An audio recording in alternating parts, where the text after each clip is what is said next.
ஜகாத் ஒரு முக்கியமான கடமை. இது ஒரு கடமை மட்டுமல்ல, அருட்கொடையும் கூட. ஜகாத் என்றால் என்ன? ஜகாத் என்பது இஸ்லாமிய நம்பிக்கையில் 5 கொள்கைகளில் ஒன்றாகும். இது ஒருவரின் செல்வத்தை தூய்மைப்படுத்தும் அருட்கொடையாகும். யாரெல்லாம் ஜகாத் செலுத்த வேண்டும்? ஒரு முஸ்லிம் நிசாப் என்ற குறைந்தபட்ச செல்வ அளவிற்கு மேல் சொத்து வைத்திருந்தால் அவருக்கு ஜகாத் செலுத்துவது கடமை.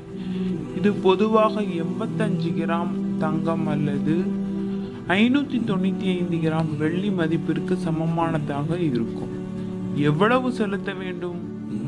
ஜகாத் என்பது உங்கள் சொத்தின் 2.5% மட்டுமே. உதாரணமாக, ஒருவருக்கு 1 லட்சம் ரூபாய் இருப்பின் அவர் 2500 ரூபாய் ஜகாத்தாக செலுத்த வேண்டும். யார் இதை பெறலாம்? ஜகாத் குர்ஆன் குறிப்பிடும் 8 வகை மக்களுக்கு மட்டுமே வழங்கப்பட வேண்டும்.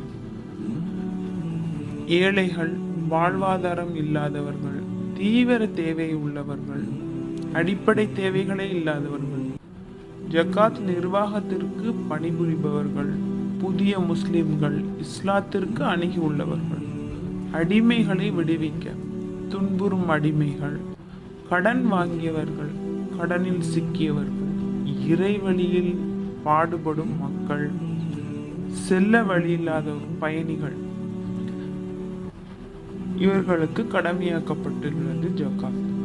ஜகாத் செலுத்துவதின் நன்மைகள்: உங்கள் சொத்து தூய்மை அடைகிறது, சமூகத்தில் சமத்துவம் ஏற்படுகிறது, அல்லாஹ்வின் அருள் பெருகுகிறது.